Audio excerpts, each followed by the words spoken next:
Assalamu alaikum, hormatly ilişler. Şu gün 2020 yılın 3. apreli heplerinin Perşembe günü. Hoş geldiniz Türkmenistan Demokratik Opozisiyanın platformu kanalına. Şu gün memnun efira Demokratik Güçlerin Koalisyon Center'ın yolbaşı Muhammed Döce katnaşıyor. Muhammed abi, selamun aleyküm, hoş geldiniz. Selamun Rada, selamun vatandaşlar, hoş gördük. Yani hormatly ilişler, şu gün bizim temamız polis işçileri köpçülüklerin işten gidiyorlar. Çürük rejim kaput. Yani şu hakta gurmeler size bir neçe materyaller okuduruz ve şu temadan çıkmayacak boluruz. Bizim bir yankı aktivistlerin bir xahiş ediyor. Köp efir etmem size giycelerine yatamız yok diye. Bizi bağışlarsanız yani bir taraftan geçmeyecek boluruz. Yine hormatly vatandaşlar, Muhammed ağa ruhsat bersen men videolardan başlayayım şu İran'ın videolarından. Doğru. Ne ünsörüklerden şuna o zaman Muhammed ağadan komentarı sorar. Şu videonun komentarı.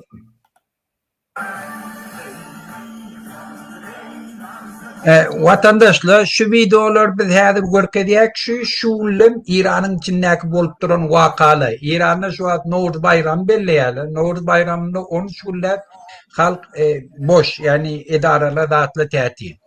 Novruz bayram tutmağı İran'ın hükümeti o İslam noktayı nazarından seyredip onu kafirlik nemetip başka da videolar var. Rada olarak oyağa. Şöyle nemetip o dikkat kaydıydı. Kafirlan prazniye gidip ettirtmeyerli İran'la. Şunu ofisyalini belli etmeyerli. Ne her heyni görünüşünde şu önüne geçecek oluyor. Halk umuman İran'la hükümete karşı. Bir koça siyasi miting etip çıktı bunlar kırıya, vuruya, öldürüya, yençeye, özünü hem yani biliyeniz İran'la ne ayırlığını yardayı.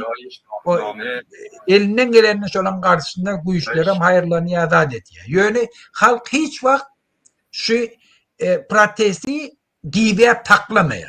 Şunun durlu görünüşlerini ondan geliyerle beyan etiyerler. Mesela şu videolarda İran'da şu prazniye giyinden belli yerler. Hükümet şuna neme giyir diye, bula giyirden belli yer. Çarşamba Suriye diye, Çarşamba Suriye'ni vapşı ettirtmeye. Bunun hem öylerini et yerler, videolarını yayret yerler, halk tersine kaydı.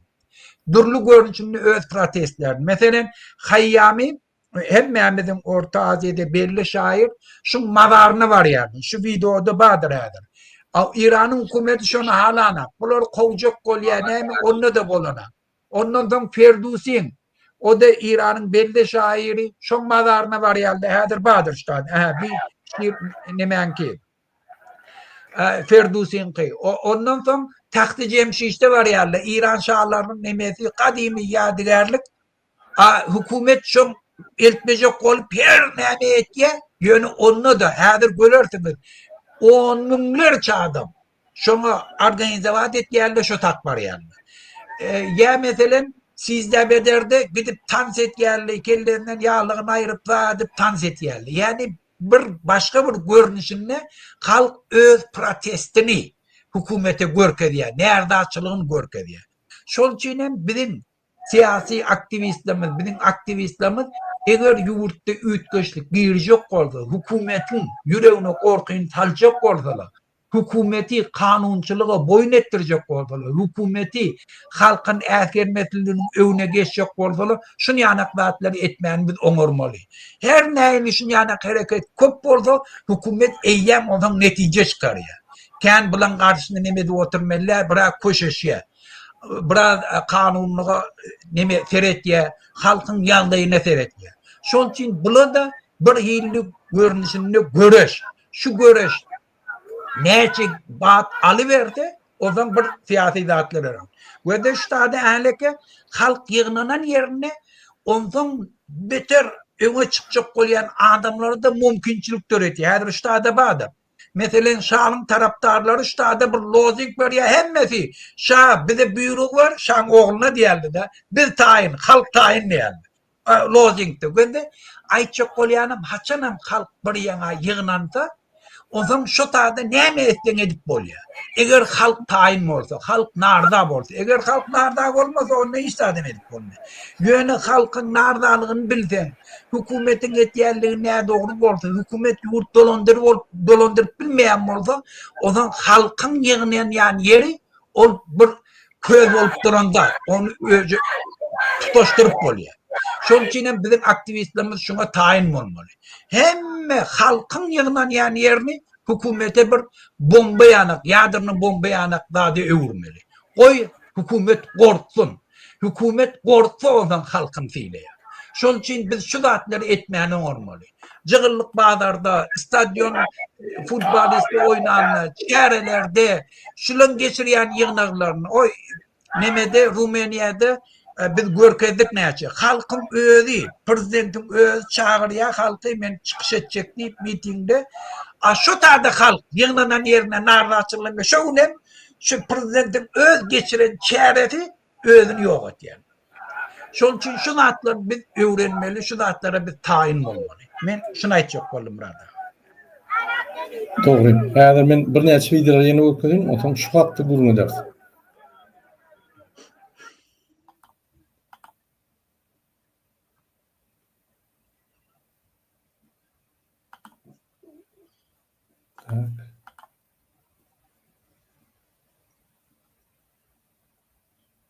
Bilim şu Taht Cemşit'te şu. Okey. Inni Muhammed ağa, gatdog belläkeşdiňiz ýalňa bir ýere halk baryp bilýän bolsa, mesjid bolsun, ýa-ni Gurbanuň çäresi bolsun, Tedaryň çäresi bolsun tapal ýok. Biz şu ýerde, şu zady, şu çäreni bizim çäremize geçirmeli. Ýagny halky üýüşüp hökman Gurban ýok bol diýmeler, mysal üçin bize iş ver, mysal üçin biz haklarymyzy isleýär, bize yerler paýla, bize aýlyklary ber, bize iksan kurs gerek gel, bize konvertasiýa gerek, bize bir topor ýa-ni haklar, hukuklar we bir topor temalar bar, şu temalary açyp şoň problemalaryny çözdürtmeli hökümete. Ine şol temalary mysal üçin banka barýany konvertasiýa edip ber, çağlarymyza ýa-ni nemeyi bermeli, valuty vermeli, konvertasiýa edip ber studentler üçin. İkinci, barýan türmeleriň öňüne edýän, üýşürýän-de prezidente ýüzlenýän, video ýapýan, zat edýän ýüzlenýän üýşüp biziň dogry anlaşmanyň ýa-ni şertlerini gowulaşdyrmaly, türmedäki oturan adamyň şertlerini gowulaşdyrmaly. Bize öň 6 aýda bir gezek, 3 aýda bir gezek dogry anlaşmany görmäni mümkinçilik berýän bolsaňyz, indi aýda bir gezek beriň diýip. Ýani kanuny çykmaly. Indi şu ýer çärler istendik ýerinde geçirip bolýar. Ine potroçylar suw alyp bilen okmy? Suw ýokmy? Üýşüp ýa-ni hekimle barıp suw talap etmeli. Traktora mehanizmler ýokmy? Hekimle barıp talap etmeli. Hekim şu ýerde prezidentiň vekili. Şu häzir bular şeýle bir vertikal wlas gurdular da, ýa-ni vertikal hökümeti. Başga gurumlar işlenok. Prezident, hekim, polis, MHM. Başga gurumlar ýok ýaly ine şolar işleýär. Şolar aýtsaň, şolar belki ýa-ni gurumlar edaralary ýöredýär. Ine şoň üçin gato dogry belläkeşdi Muhammed ağa. İstendik hökümetiň çäresini biz çäremize geçirip prezidenti işledip bilýär. Hökümeti işledip bilýär. Bizim häzir maksadymyz o prezidenti ýa-ni çüýrük tohumy gidirmeler birinji bilen haklarymyzy gormaly. Ine kanun esasynda. İkinci bilen biz agzybir bolup çärleri geçirmeli. Egerde biz çäre üýüşüp köşküne baryp ine Gurbanuň aýyp biläsen, onu ýeteriz zat ýok. Ýöne istendik ýerimizde magazyny produkty ýok, bahalar gymmat, ýa-ni bankda konvertasiýa ýok, bankda pullar bilen ok. İstendik ýerinde istendik çäreni geçirip bolýar. 10 mol, 100 mol, 1000 mol ýöne halkymda ýüzlenýär. Bir ýerde bir adam çäre geçirse gün üýüşmeli. Sen teman bolmasa da şol gollamaly. Birini gorkadýar we Gurbanyny gorkup başlaýar. Şu mesjid çäresinde ýa-ni Ramazan bayramyna Gurbanyny awaza gaç gitdi. Ýa-ni ministrler gorkup. Gaty gorkdy. Ölür ýaly gorkdy. Ýa-ni akylyň hemme taýdýar. Biz bular ýaly görmedik muny. Dagırdap nemedip gaty gorkdy. Görýäňizmi? Yok belli de adam burada o halk kaptalını du hem de nardalığını biliyor, öz karamdadalığını biliyor. Bir adam şu tadı kıygırıp o gel şeyle yaşamaylın de ne bizim moğollamız de yurdumuz yurtta bağlamının nire ihtiyacı belli de bir direk pullardan polisiye gün verenek falan diydi oturdu halk şu tarafa gidiyor. O zaman o talpan önü hiç kim tutulmuyor, hiç kim tutulmuyor. Ava. Yok polislerim emhimede yağdadı yine Hem bizim kalkımı da burada. bir ikinci materyal görkezdi yine Adalet Radyosu men köplen süýlenýän yine şunun materialyny görkezmekam men bizim halkymyza haýyş etjek bolýan Adalet Radyosu ýyllar boýunça Türkmenistanyň adamlaryň haklaryny, hukuklaryny gorak Türkmenistanyň içindäki bolýan hemme ýa hadisalar beýan etgelýär. Şo ýerde işleýän adamlara şoň kunna şolar aýlykly işleýär şoň. Amerika bilen düşüşmelik we ýa finansiýerine durduruldy. Men bilýän näte Amerikada ine fondlaryny ýapdylar da etdiler. Şolar aýlyk berilen ýöne şol türkmen redaksiyasy işläp durşonda. Ne şol materiallar çykarýar, risk alýar. Anam Adaletlik radiosynyň jurnalistleri, aktivistler ýaly risk alýar. Hökümete karşı hökümete karşı da olar beýan edýär, ýöne hökümet özüne karşı diýip kabul edýär. Şoň üçin Gözel, Toýmurat, Ýogşun we beýlekler Faruk hemmetine men uly minnetdarlyk bildirýär. Köp sag bolun. Eger Adaletlik radiosu ýapylsa, bizim halkymyza kyn bol. Näme bolsa da Adaletlik radio içinde öz korrespondentler var. Näme bolsa şonuň berýän maglumatlary Türkmen ýüzü we Kronika we has ýanky dogry we şonuň işi biz görüp durýar, şonuň işlerini biz görüp durýar her gün. Şoň üçin hormatly watandaşlar gelin gollalyň. Siz Adaletlik radiosynyň saýtyna barynda öz kommentariýaňyzy ýazyň, gollaw kommentariýasyny. Adamlar şu ýerdäki hemme türkmen watandaşlarymyz pulsuz işleýär.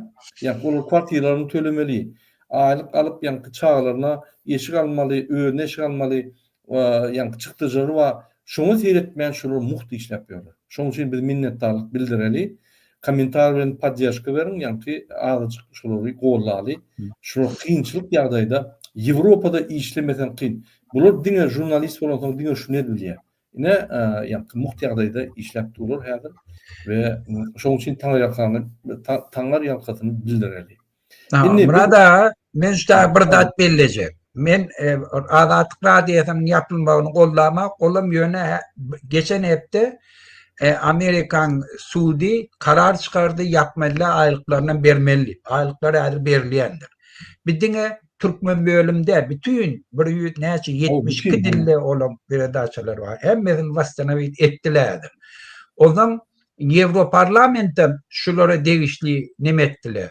Daba özümüz finansiýeli edilýärdi. Şol üçin bilen etýän iş uly ýönemen kritiki var dem etýän bular.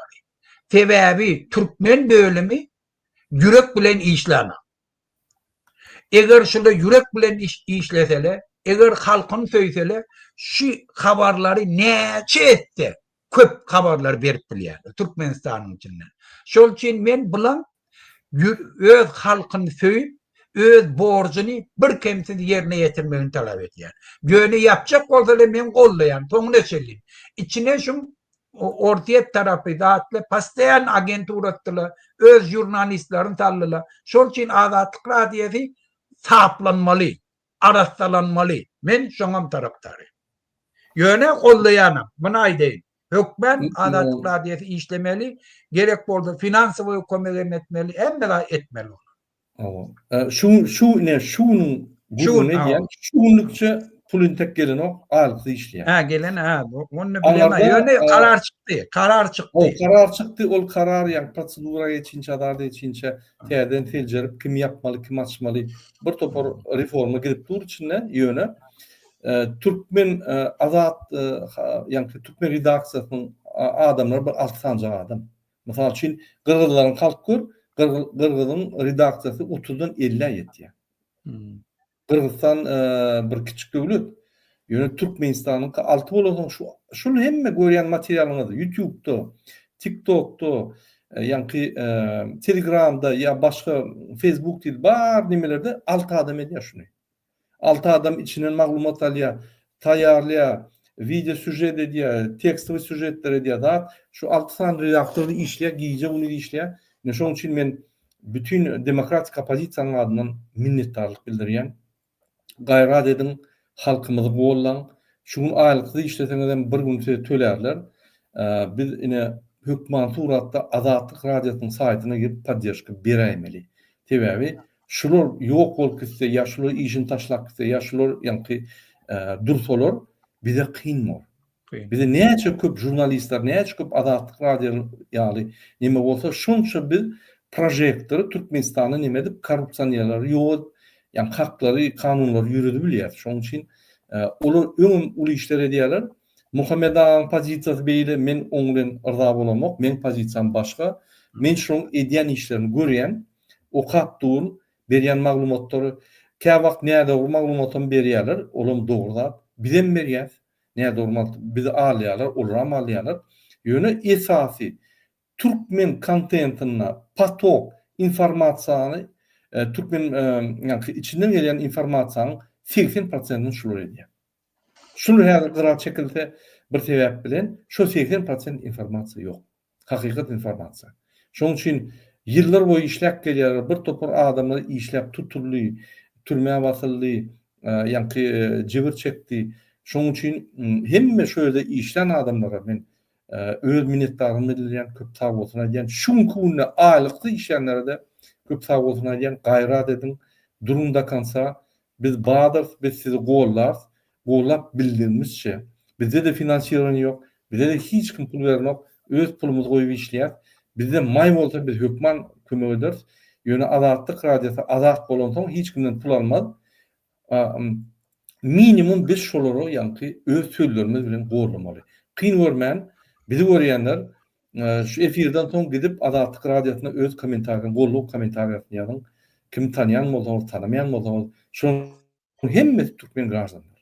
Amerikanlı yok, nimeli yok. Hem bir ýaly Türkmen vatandaşymyz. Olum bir ýaly risk alyp, olurmuş beýan edip, olum üstüne töhmet atylýar, geldi kariden başlap töhmet atýarlar üstüne.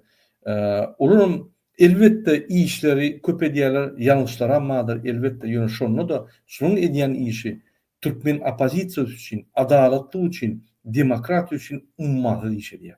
Şunu bellek geçmeli. Yine gelin şunu dinleyelim, şunu taýýar eden reportajlaryny, ondan bizim özümizden goşup şol materiallar doldururuz. Türkmenistan'da orta mektepler 12 ýyllyk bilim tertibine geçeli bäri 10-njy sınıfy tamamlayan okuwçylar şol ilkinji ýa-da uçurum bolarlar. Emma 2013-2014-nji okuw ýyllarynda durmuşa geçirilip başlan bu täze okuw tertibiniň netijeleri okuwçylara we olara berilýän bilimiň hiline şu çatdaçyny täsir ýetirmegini dowam etdirýär. Şol 8-njy sınıfda okuyan okuwçylar bir sınıfdan başgasyna geçiş egzamenlerini tapşyrmakdan boşadylypdyr. Azatlyň habarçylarynyň we çeşmeleriniň söýlerine görä bu ýagdaý 9-njy sınıfa geçen okuwçylaryň indiki okuw ýylynyň dowamında ýene-de şol bir okuw programmasyny gaýtalamaly boljakdygy bilen bagly. Mekteplerde 8-nji sınıfda okuyanlar 9-njy sınıfa geçseler-de okuw dersleri 2 ýyllap gaýtalanýar. Dip Azatlygyň çeşmeleriniň biri 1 aprelde gurrun berdi. Azatlyk bilen anonimlik şertinde söhbetde şolan bilim budagyndaky ýagdaýdan habarly çeşmeler 8-nji sınıfda okuyan okuwçylaryň sınıftan sınıfa geçiş synaglardan bökdürilmeginiň Türkmenistanyň bilim ministrliginiň görkezmesi esasında amala aşyrylýandygyny aýtdylar. Munyň sebäbine bilim ministrliginiň çynownikleri Türkmenistanyň orta bilim berýän mektepleriň orta bilim hakda berilýän sertifikatlary 12 ýyl geçirmek bilen baglaýarlar. Dip çeşme gurrun berdi. Göz öňünde tutulan häzirki bilim tertibini çeşme şeýle düşündirdi. Ýagny mundan öň mektep 11 ýyllyk orta bilim bereni bolsa geçen ýyldan 12 ýyla geçip häzirki 8-nji sınıfda okuyan çağlar indiki sınıfda almaly mowduklary geçeni sebäpli ikinji gedek synawdan geçmedi ýaly ders synawlaryndan bökdirilýär. Dip anonimlik şertinde gurrundeş olan çeşme aýtdy. Bilim ministrliginiň resmi websaytynda orta bilim programmasynyň durmuşa geçirilişine degişli jekmejek düşündürüşler ýok. Azatlyk Radiosu saýtda görkezilen telefon belgilerine jaň edip maglumat alyp bilmedi. Bilim budagyndaky ýagdaýdan habarly çeşmeler orta bilimiň 12 ýyla geçirilmeginden soň okuw tertibiniň örän bulaşykdygyna öňe çekdiler. Umuman formal taýdan dünýä standartlaryna laýyklap 12 ýyl okumaly edilýär. Ýöne muňa garamazdan mektep programmasy bulon bujor ýagdaýa düşdi. Sebäbi ýokardan görkezme esasında edildi we yeterli taýýarlyk görülmedi. Dip Çeşme belliýär. Türkmenistanda orta mektepleriniň 12 ýyllyk okuw tertibine geçirilmegi baradaky karara 2013-nji ýylda gol çekilipdi. 2013-2014-nji okuw ýyllarynda durmuşa geçirilip başlanan bu programma laýyklykda şu ýyl 10-njy synpy tamamlan okuwçylar ilkinji ýa-da uçurum bolarlar. Olar esasan 2007-nji ýylda doglan okuwçylar. Ýatlatsak, orta bilimiň 12 ýyl tertibine geçirilmeginiň netijesinde 2014-nji ýylda mekteplerde uçurum bolmandy. Orta mekteplerde 12 ýyllyk bilim bermek jörýeti programmanyň işlenip düzülmänligi üstümizdäki okuw ýylynyň başynda belli boldy. Şonda Türkmenistanyň kronikasy näşridi bir 10-njy klass okuwçylary üçin däl etim bir näçe sınıf üçin derur okuw kitaplarynyň çap edilmänligini ýazdy. 11-nji sınıfda okuwçylar 10-njy sınıfda okan sapaklaryny gaýtaladylar. Indi muny 3-nji ýa-da gaýtalaýarlar. Udak wagt bäri muallimler üçin okuw gollanmalary ýok. We 2022-nji ýyllar aralygynda dolandyran Gurbanguly Berdimuhammedow mektep biliminiň dowamlylygyny 10 ýyldan 12 ýyla çenli ýokarlandyrmak barada 2013-nji ýylda karara gol çekende bu özgürtmeleriň bilim ulgamyny güýç we baht döwrüne gabat getirmek we mektep okuwçylarynyň gözýetimini giňeltmek hemde häzirki zaman tehnologiýalary baradaky bilimlerini çuňlaşdyrmak ýaly maksatlara gönükdirilendigini wada berdi.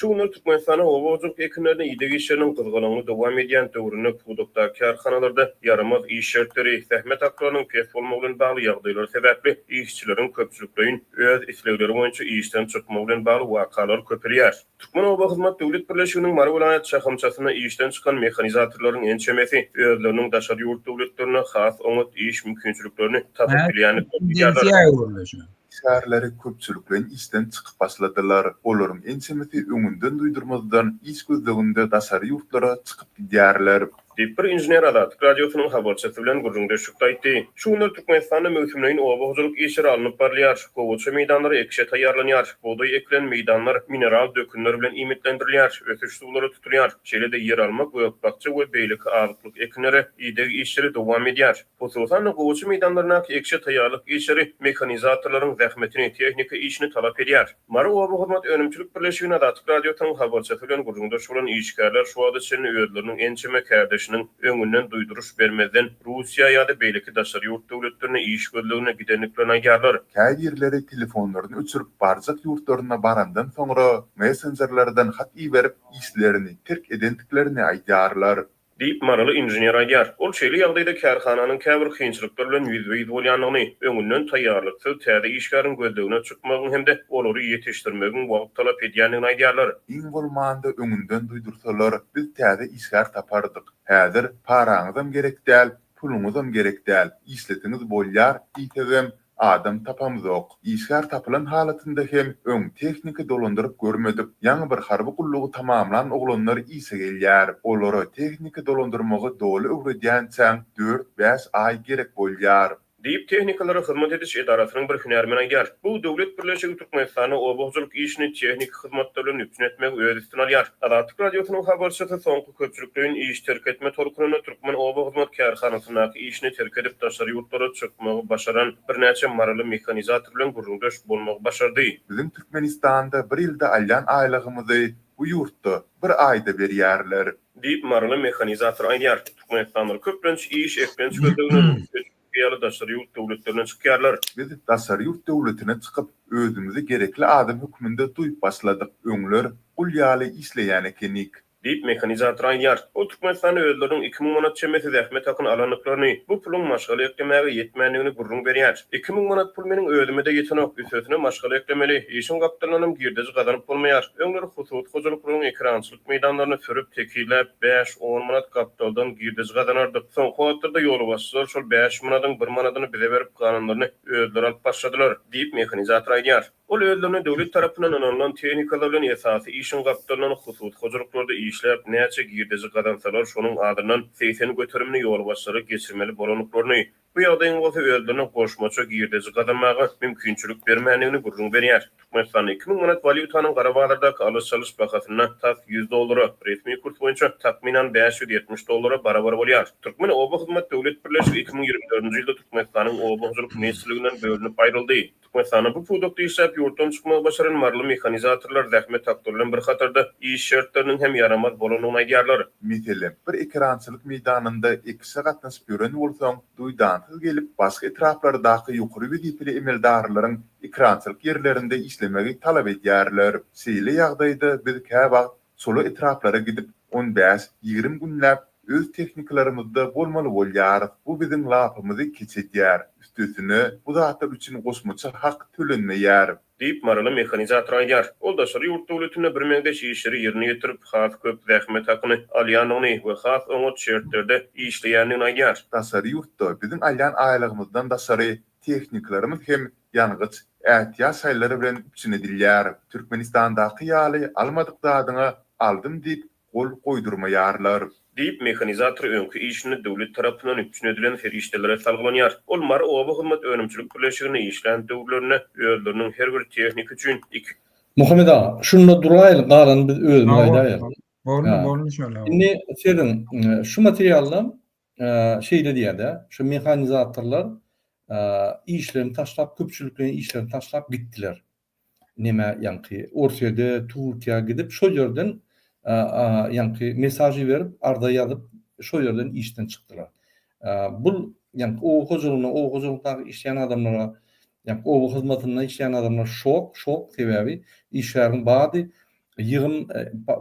iki ştat gelýär, bol mekanizatoryň ýok bolýan, hemme zat dur. Täzesini goýjak bolsaň gat dur diýär, 4-5 aý taýýarlamaly. Mundaşyndan biz ýene bir informasiýa bereli, Azatlyk radioda aýdylmaýan informasiýa. Häzir Türkmenistan 500 goly Kytaýdan traktor aldy. Ýani mehanizmler, kombaynlar, ýani därini ýygyş kombaynlary, paxta ýygyş kombaynlary aldy. Şolar gelenine ine häzir täze geldi. Şolar aljak bolsaň $500 zähtka bermeli Muhammed ağa. Mekanizator bolup şonu aljak bolsaň $500 zähtka bermeli. Häzir tanşyň bolsa $200-300 bilen alyp bolýar. Ine onu aldyň. Enjamlar, gurallar içindäki şeýle bir pet hili. Ýani traktor ýöne döwülip ýatyr, çydanok diýär. Şonuň üçin ol döwülse de ýene öz puluny bejermeli bolýan. Umumy şonu $500 berip alsaň bankrota düşýän. Inni şondan hem ýani mekanizatorlar şonam alasyrenok sebäbi diňe çykdyjy. Täze bolsa da ýani köpegidenok enjamlar, gurallary çalışmaly bolýar. Çalışak bolsaň slada barsaň diňe pul tölemeli. Hökümet öz işini ettirjek bolsa traktor berýär, onuň zapçatlaryny John Deere diýdi, Case diýdi, beýlekler diýdi, Class diýdi. Ine şol kombaynlara zapçatyny nimeçek bolsaň, sen slada bar pul berip almaly. Oňa gidip oňa nimet nok gelýärdir, muň paxtasyny ýygnaýardyr, muň dänesini nime diýärdir? Gapdarylan ondan gazanýardyr. Häzir onam et bolanok sebäbi potrutçulum köp ekişi ýok sebäbi bir adama berildi, bir 10 tan 20 tan potrutçulum gelir, bir adama berip ýa pasrenik goýulur, şol adam beýlikleri öňkü ýerlerine gul hökmünde görüp ektirip zat edip ýör. O ýerde ulu ýaly ekişi ýok, ulu ýaly giýdejam ýok. Onuň üçin ol mekanizatorlar pul berýärli. Gara buluşuk. Meniň aýdýan ataly ogul döwlet dolunduran. Şol aşağıda nämetseň şonu edin. Ýagny halk galmasa bolýar, lal edin de oturun diýip ýani bular şoň üçin aşağıklary polny korrupsiýaga gitdi. Hemme Türkmenistanda diň oguzlukda mekanizatorçylygym, ýani o hyzmatym hemme zat. Inni bulun bir uly bir katastrofik problema biri ýöne başga bir katastrofik problema bar Muhammed ağa. Häzir ine biz maglumatlar alýar. Polisdaky işleýän PPS, o köçede alkaçlar ýygnaýan köçede düzgünçükleri seredýän adamlar olaryň köpçüliklerini iş taşlap başladylar. DPS'likler ýani gaýlarym köpçüliklerini iş taşlap başladylar. Sebäbi olardan günne 5 manatdan 10 manat şerli korrupsiyon ziyaretka getirmeli başlıklarına deyip talep ediliyor. Olaram halkta pul yok, biz alıp bilemdok. Öz yankı maşgalan pulunu bermeli bolyat. Maşgalan ne eýletdi? Yok, näme gerek? Maşgalan agzyndan alıp taňa ziyaretka berjek bolsam gerekkä işin diýip köpçülikleň taşlaýarlar. Onuň sebäbi näme? Sebäbi bir topar adam daşörde gidip Türkmenistanyň ýyllar boýy 1,5 milliarda gowrak pul bizim halkymyz Türkmenistana iyi berip Türkmenistanyňky adamlar saklaýardy. Ýagny olaryň sosial problemalaryny, aýlyklaryny, kwartiralaryny, jaýlaryny urmana bir topar zatdan saklap gelýärler ödeglerini aşan. Şolar talap polis, MHM ýa-ni şolardan pul alyp ýokary ziyaretka berip özüni saklaýardylar. Adally sebäbi deportlar köpelli, vizalar gizildi. Inni öňkýär Türkiýe ýa-ni viza alyp 1-2 ýyllap bolýarlar. 3 aýlyk, 1 aýlyk izin aýtmady. Öňkýär bolanok inni şu Orsiýada, Rossiýada, ýa-ni Türkiýede, Gruziýada, Polşada nimelerini güýçlendirdi. Inni çykmak kyn boldy. Häzir Amerikada 1-nji maýdan men ýalňyşmasam vizalary ýatyranokda güýçlendirýär. Inni öňkýär alyp bolanok. Garaz inni türkmenler beýleki döwlete gidip gulçuluk etmäne uraýan mümkinçilik ýok diýmek. Daşyndan gelýän pullar ýene-de alary kesse, onsoň şular bir-birini talaýmasa, ýa-ni MHM bilen polis pul ýok. Bular bir giýenler, halk talaýan giýenler. Men şoň üçin öňüme aýdym, eger biziň halkymyz 3 aýlyk Türkmenistana berýän pul dursa, ýöne mürse dursa, Türkmenistanyň içindäki ýaşaýan adamlar Gurbanuýyň ýerin aşagyny tapýarlar da köçede köşküňini asýarlar. Men muny toşna bilýän. Şoň üçin häzir inni şu zatlar ýestesin tarapyndan ýapdy. Öz teýbiri tarapyndan bulup başlady. Şoň üçin mehanizatorlar daşörde gidýär, daşörden ýarymda olarak bolýar. Türkmenistanyň içinde 10 aýda 1 müküde olarak bolýar. Bu bir aýda sen 1 ýylyň puluna bolýar daşörde. Olam hiç sen üstüne gıýgyrýan ýok, MHM'den işledýän ýok. İýiden akşama çelip bir ýylyň ýerini türüp, olam taňa bas edip, gorkudyp taň uraýanlar ýok. Barýan azat ýurtda, azat internetiň we hemme zadyň we çölüňi ýa-ni edýän magazyny edýän köçde seni polis saklaýan ýok, onam çöp bolýar. Vizaň, dokumentyň kimden oňorsaň onam çöp bolýar. Umuman daşarda, gulçulukda, dokumentsiz ýa-ni kanun bolup ýüräniň Türkmenistanyň içinde kanun esasyna aýlyk alyp ýüräninden has gowy. 10 esse gowy. Bu näme diýjek Muhammed aga? Valla aýtmaga hiç tat ýok. Türkmen ýagdaýy şu da Türkmenistan döwlet diýýärdi. 32 ýyllap Türkmenistan öz başlyk boldy. Ödem konstitusiýada ýazylan Türkmenistan kommunistik döwletde bazar ykdysadyetine geçen döwlet. Şu neçelliğin yer meselesini çözenem. Şu neçelliğin yerleri dayhallara vermeli. Halkın eýeçiliginde bolmaly, dayhalanyň eýeçiliginde bolmaly. Hükümetin traktör alıp gelmek neme hajat ýok. Hükümet traktör almaly. Hükümet halka pul vermeli, mehanizatorlara kredit vermeli, koy özleri aldylar. Dayhalanyň özleri aldylar gerek tehnikalarny. Olan zapçasyny döwlet edarasyndan almak gerekkä. Oňa ýörýte biznes struktury ýaýraýar, şolaň bilen özleri hasaplaşýar, özleri alýar, özleri. Şol üçin döwletiň bu zada goşulmagyna haky ýok. Ýöne bu karamdadylar halkyň eýeçiligine hiç zat berjekkä bolup, olar kul etjek bolup, maňa bagly bolsun diýip, bulary özüne baglap kul edip taklaýar. Şol üçin hem atlaryna da raýat diýär, raýatlar Türkmenistanyň diýär. Raýat diýmek şo kul diýmek. Feodalizm döwürdäki neme şu goýulýan lakap raýat diýip. Arbab raýat diýen o şondan. Arbab raýaty var, şo raýaty. Bular şonu grajdana da raýat diýip goýdular. Şol üçin bu karandadylar şunu ýanap. Ýöne men Türkmenistanlara ýüzlenjek bolýan. Şu döwlete işleme.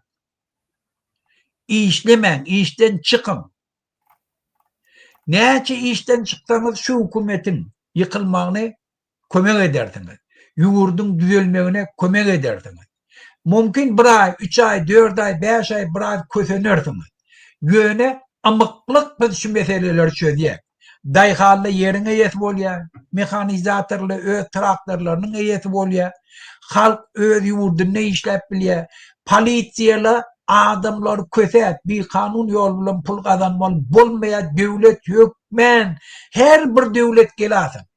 Hükümetin içindeki işleyen adamlar dastatçılığında yaşatmasa korrupsiya bolýar. Şol için täze gelen hükümet hökmen hükümet işgärlerine o alypdylar ta arkayın kanun yerine getirer ýanak, kanuny işler ýanak, halkynyň önünde kellesini galdyryp gelir ýanak.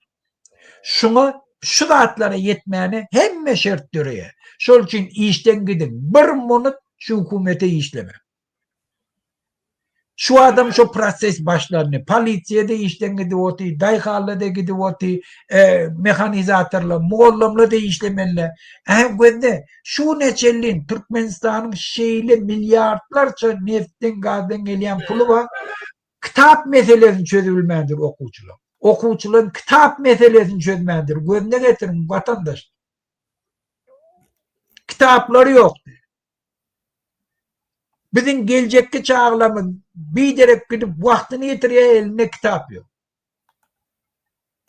Encamları yok mekteplerde. Muallimleri ucipte aylık bilen öz kulları ediptir dine berdi Muhammed'in kitabını okutmalı. Kerim'in koşan koşularını okutmalı. Şulardan dinmalı ben. Şulardan deyince koldan iyi işleme. Sesinizi çıkarın. O zaman hükümet özüne gelir. Ne için men gidip hükümette işlemeli, pul verip hükümetin işine girmeli. O zaman ucu bize aylık almalı. Hemişe de gidip öz dengduşlamdan, grajdarlardan, halktan, karnaşlamın yiyecek çöreğini ağzından alıp da yine hükümet yolbaşçılarına pul veriyor. Ne için? Ne için? Şu zatla şeyle hemişe kalan mukaddime. Şun yana haram pul size hiç vakt nesip etmeye, siz cinayet yol bilen şu pul etyen. Bir kanun şu pul kazanyanız çağalanı bekleyen. Şu bir yerden urup çıkıyor. Şol için öz vicdanınızın önüne arısta olacak o zaman. Gelecekte öz çağalanıda asuda durmuşu, kovdurmuşu, üpçün edecek olsanız işten çıkın. İşlemeyin şu haramları. Eyyem yıkılıyor. Hiç başka mekanizmi yok şu yurt dolandırma. Doğru diýär Muhammed agam. Ine menim özlerimde Türkmeniyet gazdaky işen adamlara ýülenýär. Siz näçe aýlyk alýan? 400, 500, 600 dolar aýlyk alýan. Näçe Amerikada, Ýewropada siz ýaly işen adamlar 10-15 bin, 20 dolar aýlyk alýar. Siz bolsa 400-500 aýlyk alýar. Sebebi sizin öndürýän ürünüňiz gara ýa-ni ýüýtü bazarlarda satylýar. Türkmenistan gazyny bütün dünýä bazarda satýar we onu buradan valyuta alýar. Newede de gara da hemme da. Näçe şol zady Amerika, Ýewropa satyn alýar we öz gazawiklerine, neftýanliklerine şonça pul berýär. Näçe Türkmenistan berýär. Şoň üçin köpü üçin işlemäň. Sizin dol hakyňyz bar. Sizin zähmet çekip öz gara derip bolup işleyen hakyňyzyň dol şertde almana hakyňyz bar. Her 100 dolara yaşap bolýarmy? Aýdyňyny Türkmenistanda şu dine bir iksan çağıly bir maşgala yaşajak bolsa diýmedim diýene 400 dolar dine iýmana gidýär. Çağın giyindirjekkämi? Mektebine okuwuna kitap diýdi, depter diýdi, ruçka diýdi ve mektepten ten talyalar, o zatlary ten töljekkämi? Onsoň özüňe, maşynyňa benzin diýdi, harajatlar diýdi, aýal maşgala harajatlar diýdi, aljakkämi? Diýmedim diýene şu bir maşgalany saklajak bolsam, diýmedim diýene 600 dolar pul gerek. Minimum 4 adama. Minimum. Onu 100 dolara saklap bolýar. Onu ýürüýte diýe gurbany bilen terdar, näçe halkymyzy garyp eder ýaly. Şo ýöne işgörler spesnaz bolup içinde bu derden bu derde girip ýa-ni bizim bilen işler bolmasyn diýip ýüzde garyplykda saklaýarlar. Garyp adamyň diňe bir problemasy bar, näme çağlaryny eklemek. Inanyň sen çağanyň eklejek bolup ylgasaň ömrüň ötünçe ylgarsyn ömrüň ötüp gidýär. Bir ýerde ölüp galýan. Şoň üçin daşna çykýan bizim watandaşlarymyz uly gulçulukda şo daşyna gulçuluk Türkmenistanyň içinde gulçulukdan 10 esse gowy. Şonu diýerler. Olan bir gulçuluk. Bez dokument biriniň nimetine iýlere $1000 berýän bolsa 500 tölenýär, 600 tölenýär, ýa-ni kemsindirýär. Ýöne şonda da şonuň alýan aýlyklary Türkmenistanyňkydan 10 esse uly we şoň bilen bular jaý bolup bilýär, maşany saklap bilýär, garaz gidýär dep kösenýär, risk alýar. Bir topar düzgünler bolýar, bir topar tehnik bizapasly bolýar. Maşgalatyndan aýrylyşýar we maşgalatynyň çağlaryna terbe bermeýär, ejetin mehrini almaýar. Ay garaz diňe problem. Näçip şu zatlar biz çekýär? Burada Şoň üçin yani men- neftiyanlıklar aýtýan da sen $500 alýar diýende. O $500 alýanny bildele bütün polisiýa, prokuratura hemme şu taşda. O çağına getirmeýärler onu. Branşla hemme kişi. Şakaň nerede şu taýdiden goldy guturdy. Garnaşyň daşar ýurtda boldy, gün meren akly.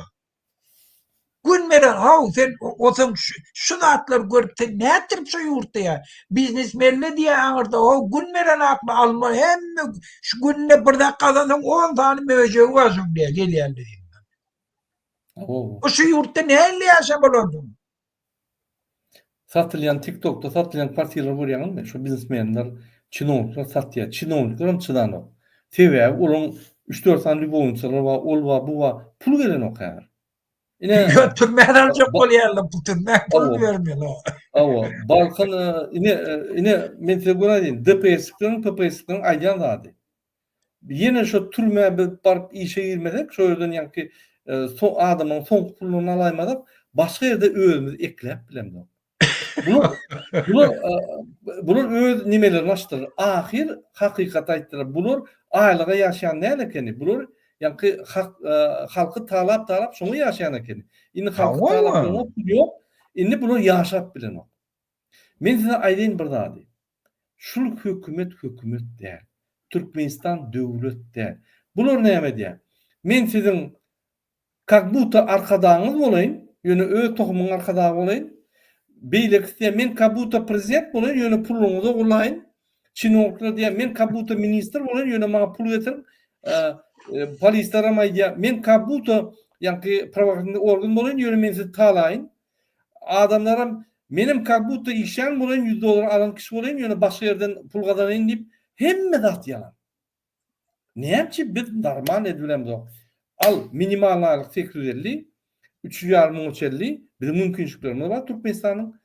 Gurban bilen serdar ýegenler, pegenleri milliardlap oğurlamalar.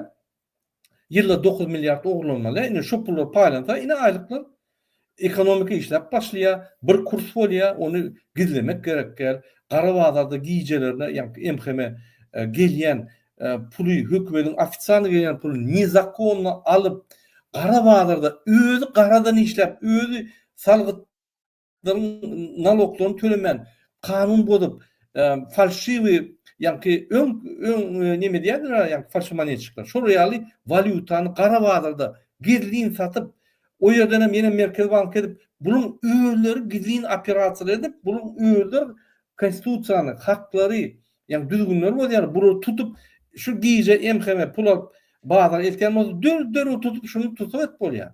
Незаконный оборот валюты. Bunu düşünen okun karşılatları. Bunun serdarın ýa-ni görkezmesi var sebebi Merkez Bankda we iqtisadi ministrlikde bir akıllı adamma şeýsek bir saklap bilýär, manady bolmaz saklap bolmaz. Sebebi ekonomik işlenok. Денежный sistemi işlenok, bank sistemi işlenok. İçinde aýlanyş ýa-ni telekeçileriň, firmalaryň, gurumlaryň, edararyň arasynda aýlanyş sistemi işlenok. Muhammed ağa häzir bilýärmi? Ine şu meçitlerde bir bayram namazyny geçirdik, gün bir topar adamlar aldy. O 30 000 adam büdjede aldy. Häzir martyň aýlygyny berip bilen. Niden alacağını bilen. Men size bir zat edeyim. Bir neçe aydan aylıklar çekiler durar. Pul yok. Şoň üçin biz bir günne şunu çalışıp bilýäris. Protest etmeň. Emeze 1 milyon variantın birini aýdaýyn. 3 gün näp işe çıkmaň. Molimdan başlap, ministrlikden başlap, Neftiani, Gazavik, ýa-ki JKH, o hojalyk, mexanizat hiç kim işe çıkmaly 3 günde. Televidine gurbany aglap çıkyp etmese men zat bilmiyorum. Näme diýseniz etjek diýip. Ine Hytaýyň ýan kontrakty durýar. Derrüw Türkmenistana basşlary diýe, bular ýeriň aşagyny görlerler, bular gaçarlar. Gaçky diýerler Türkmenistan. Bolly, protesta gitmeň Amerika. 3 günlük işe çıkmaň. Palistan, MHM'den, Neftiani, Gazavik, Molimler, şoferler, avtobuslar, skor pomoç hiç kim çıkmaň. Gaýrat edip 3 günlük ýa-ni iýjek dagtlaryny alynda 3 gün ýapyň hemme zady. Yaramok diýip. Şular gaçky diýe. Bolly, mesele çözüldi. Ine iň aňsat, iň neme, bizi köçede gelmek gadaganmy? Bolýa, yaramzok, boldy, всё, sabotaj. 3 günjük. Boldy, mesele çözüldi. Şoň üçin munyň variantlar köp. Näçe siz gulçulukda muhty işleýäňiz. $100 paýlak görsen günüňe $3 bolýar. Oy 4 bolsun. Günüňe onam fikirde berýärsiň näçe bolýar? Şu 50 santim sağladyňa. Nirde var bu royal tarif? 50 santim. Ýewropada minimum $15 euro. Ofisialny eline 10 berilýär, 12 berilýär, 15 berilýär we üstüne ýa-ni sosial wyplatlar berilýär. Minimalna $1.500 35 sagatyna ýa 151 sagada $1.500 berilýär. Euro berilýär. Onun içinde ýa-ni hakykatdan 2500, ýa-ni şu $1.000 $1.000 eurosy gidýär sosial naloglara. Men günde töläp durýar.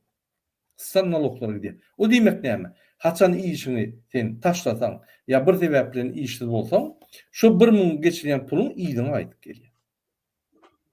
Hazar $1.500 150 lira paýlaýyn.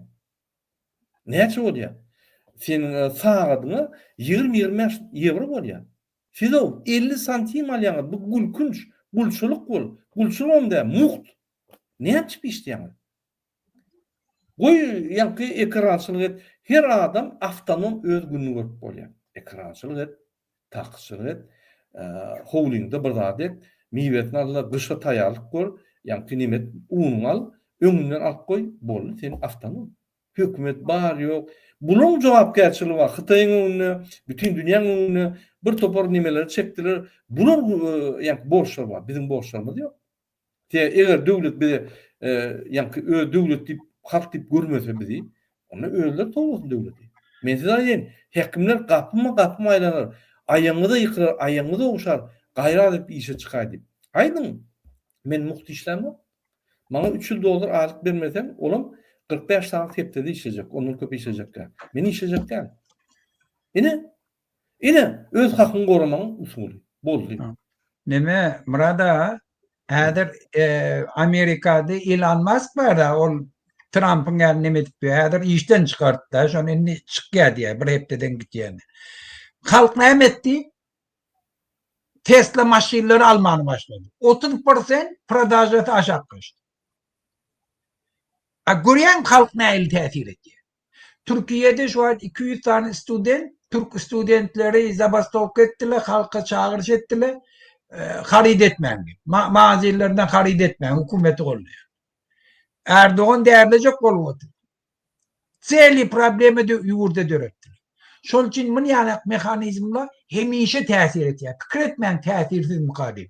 Şu Türkiýe ýanak güýçlü döwlete de öz täsirini Amerikadaky şol ýanak güýçlü döwlete de täsirini etýär. Siz eger işden gitseňiz hukumet paralize wad etýär. Şunu bilgin. Şun aýtdyňyzmy şonu? Şu gitmäni şu halk näçe adam şoňa barmasa şonça hukumet paralize wad etýär. Şunu bilgin. Şol üçin bir de biraz häzir inni bir çağırış etmeliler, bir topar halkın içinde hormat koyulyan, tanalyan dağıtla çağırış etti, onun organize olunu bolýar. Bizde häzir şo kemçilik bar.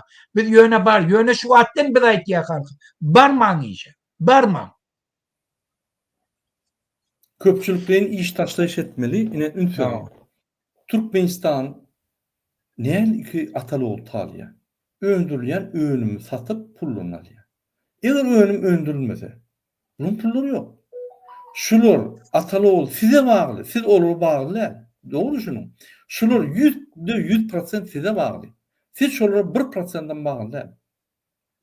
Şunun için dur köpçülüklerin iyi iş taşlanmadı. Daha çetin mekanizator. Belki öngülüşte taşlı işi. Ali. Tayarlık görüyat. Bir ay tayarlık görüyat. Yani produktu koyat. Başka iş tapyat adı diye. Bir ayda yine planını taşlayat işe. Taşlan. Çok yaş öyle daha. Yapılıyor. Eyyem buğday yok. Demek Türkmenistan kadınatı buğdaya pulu gitmeli. Nevi döndürüyorlar. Bir ayda taşlata. Bir ay tayarlık bile taşlata eyyem öğünün çıkan o. Yani bizim bağlamada uğurlanan o. Satılan o. Şunun için ekonomiye gidiyor. Bizim için kovuş olur. Erteki günde adatları çıksak yine satılır da size gelir o pullar. Önkıyan olmaz. Şunun için size bağlı şu hükümet. Şu hükümetteki gurun alması size bağlı. Köşedeki uçut kovu size bağlı. Ne yapayım? Dursanız pul yok bütçede. Şurada aylık yok. Anladın? Köşedeki kim? Size bağlı. Dursanız hiç tat yok. Erti seni ekleme şol. Borçlu şol. Türkmenistan prezidenti, hakimlikler size eklemene borçlu.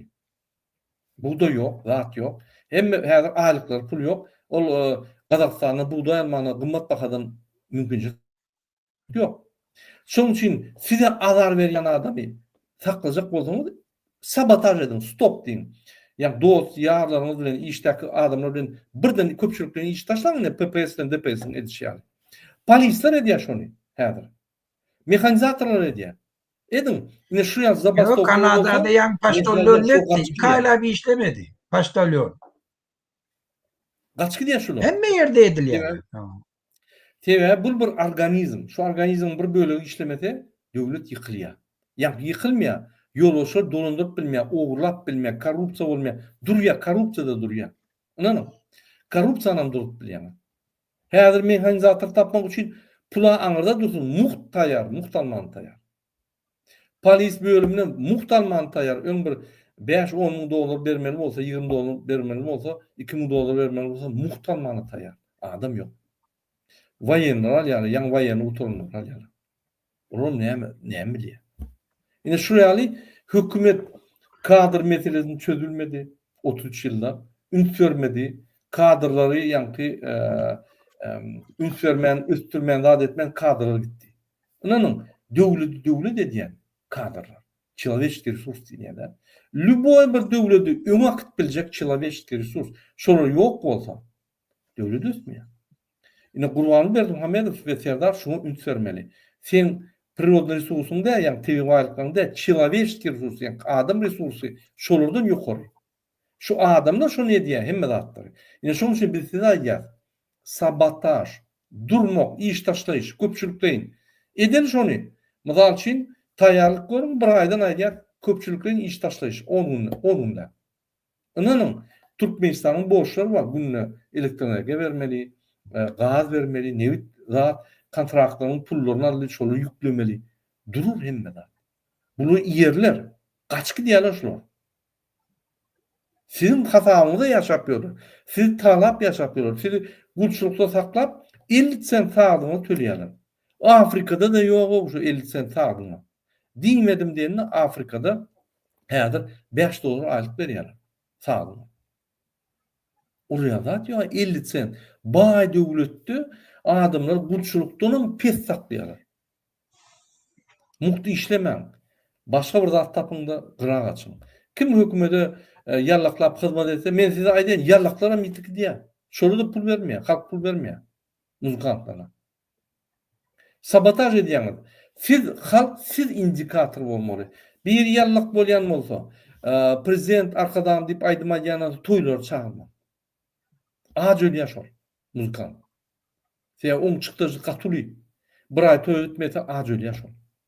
Arkada anırda dursun. Dine halkın aydımlarına aydır. Dine halkı vasp eder. Siz öyle elinizde hemme dat. Yine gova ettim Muhammed ağa. Men bir topar videolar var. İnikele korkuyorum. Elon Musk milyarder. Urbanlığında hiç kim. 480 milyar pulu vardı. 500 milyarda olayı. Dünyada en bayi adam. 200 milyar litrdi. Neye çaydı? 2 ayağından. Maşinlerini yakyalar. Tesla bir yerde oldu. O indi Tesla'nın yankı üstüne Toyota deyip gelmem adamını şu Tesla'nın türeyen adamını beylikten başlaması oraya. Yakyalar. Ofislerini yakyalar. Polny bankrot. Tesla hiç kim alan yok. 70-80% satıcılığı kaçtı Tesla Avrupa'da. Avrupa'da. İkinci ülkede. Kanada'da bolup geçen dağıtları. Doldurdular. Yine halkın ediyen işi. Yani hemen prezident çıkıp şunu edin diye mi? Yok. Halkın ediyen işi. Bazı Amerikan kayıtları var da ancak kollar kaptanını alma diye Amerikan diye. Halkın ediyen işi. Diyenler o. Ya prezidentler diyem ya premier minister yok halkın ediyen işi. Öyle. Sizin şeyle var gücünüz oluyor. Biz yine sizin gücünüzü size tanıdıp şunu dürütmeyen itliyor. Her vaktam erti Muhammed Ağa olsun prezident, men olayın, ol olayın, Beşim, Çemen, yankı Murat, Bedirgen, ol olsun tapağı yok. Halk gücünü ököttürmeli. Hükümet dine güçten orkandır, sen sözlerine inanmaz. Sen talar. Hükümeti bir kontrolü saklamalı. Kim olsa şu olsun, bütün dünyada hükümeti kontrol eden halk bahtlı yaşıyor. Alın Avrupa'nı, hükümeti kontrol eden. Marine Le Pen bastı, Kasarkazı'nın bastı, hazır neme çıktığı basyalar bunu, Macron'u. Amerika seyredin, Trump edip parlament şunu çeklendiriyor, prezident neme haklarını çeklendiriyor. Hazır 3-4 aydan bunu basyalar.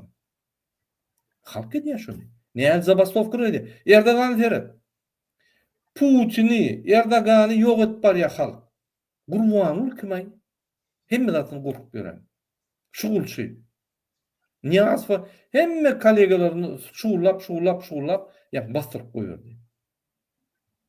Şunun için bir oylunun bir açık bir güçlünün bir açık bir açık güç olun. Şuna aytacak bolýan. Öz haklarını gorap başlan. Yok deyip aydıp başlan. Bu murada işe gitmesek biz ölýäs aç. Gidip ölüp dursun. 50 sent işleyen. Näme var 50 sent işlemek sağlığına? Tap burada. İnternetten tap. Gomşyňa millik nimet birek bilen mallar sakla, ol maly saklayan sen ekrançylyk et, paylaş nimet öz argatdan sakla. Özüň eklep sakla. Bolmasa daşary gidip işle. Maşalany sakla. Ay biz gidilem dok her kim. Onu daşaryda işleyenlere hyzmat et. Garat hökümetsiz günden güni öz argatdan saklap hökümete degişli bolmaly. Biz hökümetten sizi ayıracak bolýar. Ne yapyp? Şu sizin kömeğiniz bilen şu korrupsiýer boldur. Bizim tebigalyklyrymyz bolýar. Sizin kömeğiniz bilen siz nebit alýaňyz, siz gaç çykarýaňyz. Siz şolary turbalarda ýa transport edýäňiz. Şol ýerden gelýän pullar şolaryň siz iýeti şoň. Siz iýeti bolmasa siz şonu öňürüp transport edip eksport edip ýören siz şonu. Durun şonu. Gaz transformatory şonu kontrol etmeden özünden ýarlýar. Spesialistler çıkman bir ay otursa hemme de durup kalıyor. Ini şonu durun şonu tiyerden gurnacak olan 6 ay yarak biliyor musun? Profilaktik edip bir topar dağıtlarını çalışmalı. Şunun için sizin hükümete basışınız umması dolu. Onun size basışı hiç şey yok. Basış etkileneceğini ulun ne yani başka instrument kalmadı. Vizanızı yaptı. Velayetten velayete geçirden yok. Merkeze bardıran yok. Aklaşın türdürüyen. Sizi kulçuluğa sallı. Bundan başka instrument kalmadı. Tutup yönü öldürüp başlaymasa. Sizin instrumentleriniz ummasız sizin tek bir gelen ulanıp görün. Bir instrument. Yine sabotaj, iş köpçülükle iş taşlayış. Hükümetin gidip başkaça yani daşırdığı ya da öz maşgalan bilen, beylik maşgalan bilen yani şertli bir gün görüp bolýar, ola mal saklaya, bul ot çıkarya, bul buğday çıkarya, bul ekran çıkarya, bul meyve diye aranızda ayrışık edin. Hükümet neme? Şeydi. Muhammed Ağa. Sen ne fikir ediyorsun? Doğru söylüyorsun. Bizim halkımız şunu öğrenmeli ya. Şu hükümet şunu din azar veriyor. Hükümetsiz 10 bilyen 10 bilyen. men aytýan bizim halkymyz bir öwrenşen hakda, şu zatlar oýlanşan hakda. Önünde oýlanşyp başladylar. Düýün watandaşymyz Babajan gördüňa. Men 4 ýyllap maýa boldum. Menne bir günem bolsa iner boljagyny diýip otyra. Aha, şuňa gelýär. Hökmenem gelýär. Şoňa o näçe çagasy bar, aktygy bar. Ýöne şon diýbillər. Bütün halkyň önünde, ekranyň önünde diýbillər prezidenti ýüzlenip. Şu meselen çözmeden şeýle diýdi. Şol için bizim hemmemiz şoňa gelmeli. Şoňa gelsek, şulam ýok. Gelen adamam köp. Şu atlam o ýa-ni Azatlyk Partiyasy berýär. O daşary ýurda gidip otyrlar. Şu daşary ýurda gitmekligiň özü bir protesta. Hükümete ýok diýdiler. Men sana bagly boljak diýdiler. Aňyk giderler ýöne aňyrda kynçylyklar görerler, ondan ahyrda halk şoňa öwrülip gelmeli. O, şu ýurt teňki sen şonu şu taýdak problemany çözmeli. Şu problemany çözmeden şu seni bütün ömrü idarlaýar. Sana gün bermeýär. Sen o pul gazanýan daşary ýurýan, aýalyňdan aýrylýan, çağaňdan aýrylýan. Öz hosarlaň aýatyny, toýuny, zadyny bar bileňä. Gurbetde kul bolýan, ýaşaýyşyň o ýaşaýyşda, däpdet durumdan alýan. Köp zady ýitirýän daşary ýurtda. Şol için halk şuna yetmeli. Bizim halkymız indi bişişdi, indi şuna yetip gelýär. Şol için hem ýurdun içinde, şu hükümetin içine bir gün şule işe barmasa var ya, şu tözün özü, şu işe gelmedi halk diýdiň özü şunu kaçırýar. Gönü kaçıp gitýär. Ya bilim, halkın şu zatlaryny görüp informasiýalar alyp otyrar. Bilim korkup otyr. Hemme çemedany daňyp otyr. Kaçmana taýin. Şol için halktan bir hücum gerek şu wagtda. Bir hücum. Yani orada aydınla neme kaçıp gitti ol. Ovada. Mubot şol. Hamida, gatda oldu yani sen daşırda gitmek eyyam ol protest. Yani sen hükümetten çıkan. Öz boluşlar, öz boluşlar protest. Türkmenistan'a 175 miňden 225 miňe çelli hükümeti işleyen adamlar. Şoň 30%, 60 miň adam 3 günlük iş taşlasa şol gaçyp gidýär. Boldy.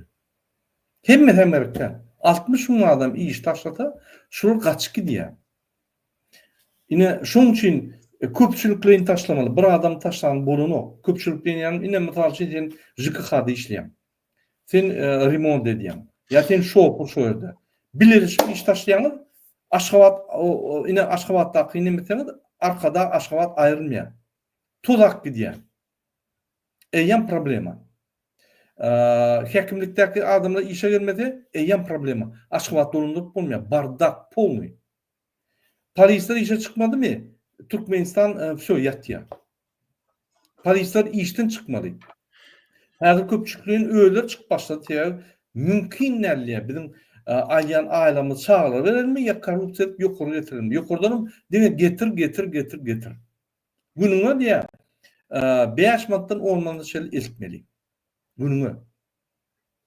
Niýe oluyor? Kimi talaly? PPS'likler. Kimi taladyn? Mümkin näle? Ne şu ýaly. Şoň üçin şu rejimi aýyrmaň milyon usuly var. Iň ansat usuly protest Amerika çıkma işe. Özüne bir ýanky mysal üçin bir gün belläli ine Gurbanlyk güni. Gelin Gurbanlyk bolmaka ine Gurbanlyk iýunda bolýan bolsa ýa neme bolýan bolsa iýunyň birine stop edýär. Polny stop.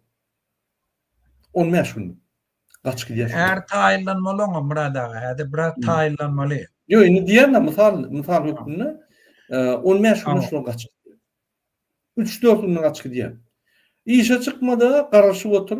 Häkimlik gelse, ay men häzir yaramok, işim bar, ýok, bizar boldum. Töle diýip, $1000 töle men çykaýyn. $1000 niýden alýan? Hana nevit gaz satyp durdyňyz. Bir topar arkadaş şeher 8,5 milyarda gurup ýordunuz. Niye toplular? Näçe onu berýärler? Aýt bolýar. Onanyň ine çüýrükler, nazar çüýrük ýaly, şular ýollar urýar welaýatyň arasynda. Her kilometrden alyan pullaryny bilýänmi? 4-5 etlik köp alýarlar. Her kilometrden. Şol Aşgabatdan mysal üçin mara vurdumy? Diýmedim 1,5 milliard pul bolýarlar. Arasy gidici. Bir ýylda olar 1,5 milliard, diňe bir ýoldan, bir kontraktdan gazanýan bolsa, siz o 50 santim alýan sagadyna gülkünç şol. Onu aýtmak gülkünç. Düşünün şoňa. Vatandaşlar, siz özüňiz bigaýrat edýäňiz. Näçip özüňiz bigaýrat edýäňiz? Kim bolar? Näçip sen öz bedeniň resursyny 50 santim atýan sagadyna? Näçip $10 sataňok? Sen näme onu däl? Ay kim tölesin? Çıkma, tölerler ananten. Üjüp, bileşip çıkmak tölerler. Gerek bolsa $100 tölerler sağlanan. Gitcek yerleri yok. Onun borçları var. Onu gaz satmalı, onu budu öndürmeli, onu paxta öndürmeli. Onun şertnamaları var, daşörde öňüne sattılar. Onu nevide öndürmeli, nevide satmalı diye pullarını aldılar. Onu başka devletlere belgileri var. Hükman ayrılış etmeli. Siz onu borçlular, siz onu ulayalı degişliler, olur size qasy degişli. Olur size has degişli, olur size has ýa zawisim. Onu seyretmeyen olur size basyp durur, olur sizin haklaryňyzy ýe, olur size basışlar edýär, olur sizin ýa hereket haklaryňyzy azatlykyny hemme adyňyz bozýar. Bir adalykly edýär size. Sizin jonu gulyaly, ömürlük gulyaly 50 santime işläp, ýa-ki öldürmäň o bir zat berin men ölüp barýan diýip ölüňmi diýen. Näme etjek? Tap bir barýan, şoladan çekil. Häzir maksat şoladan çekilmeli. Hökümet ýanyna barmaly. Şu gyragaçyň öz opurlýar şu. Açyk diýerler ol, ataly. Bolly. Prosta daşrak gaçyň özü opurlýar. Siz saklap dursunuz şu döwleti hökümet siz saklaýar. Gyragaçyň özü opurlýar. Bolly. Üýşüp köpçülikden iş taşlanýan mehanizator ýaly, PPS, DPS ýaly. Emhemeler ýanyda birinji gorkudary soň gelip aglarlar, gaýrat et. Bize siz köçe çıkmadygy biz sizi talap bilemdik. Biz sizden pulat bilemdik. Polisler gelip aglarlar, gaýrat köçe çıkaýda men seni talaýyn da men maşgalam saklaýyn demek diýer. Ine. Olam ýok etmeli, olam talap durur. Hemmemiz gulçulukda. Gurbanyň öz biznesi bar. Günne ýa-ki çörek puly. Serdar Berdimuhamedowyň öz biznesi bar. Günne çörek pulu bar. Ýa-ki oğul Cemal, oğul Jahanyň Atabaýewyň öz biznesi bar. Bulary günne ýa aşakdan pullary ýygnap gelip otyr bulary. Näçe biz 50 santime işleyip men düşünemem. Bular milyardlap ogurlýar. Arasda gelip otyr gizijileri. Bizim 50 santimi işlep kösünüp, hükümet bize kömek etmedi ki, hiç vakt hükümet aladan etmedi. Eğer sen hükümete gücün hükümeten. Yadyňyzdan çıkarmak. Gücün barıp, yara alıp barmalı. Yok. Gücün sen bir daha çödiýäniň ölkönmeli. Sabotaj et, işten çık, köpçülükden iş taşla etme. Hükümetin gıragaç özü opurlýar. Hükümette şu döwlet saklamak için diýmedim diýeni 270 ýaşyň adamy. İşten çıkın, adam tapmaýar. Adam tapmasa diýäniň, poýdy ýörenok, samolyot uçanok, suw ýok, elektrik energia ýok, o ýok, bu ýok.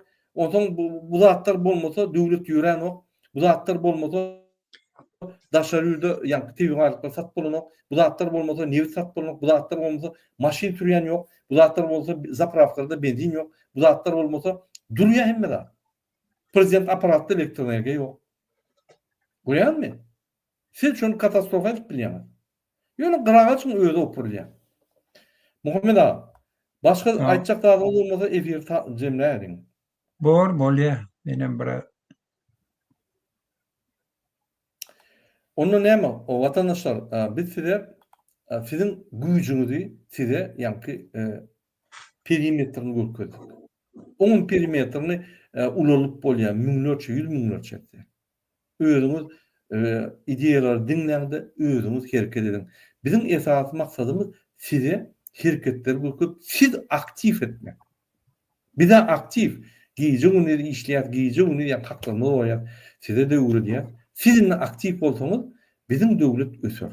Siz aktif bolmasaňyz, ýa-ni adam resursy aktif bolmasa döwlet ösmür. Ine gepim tümek geri.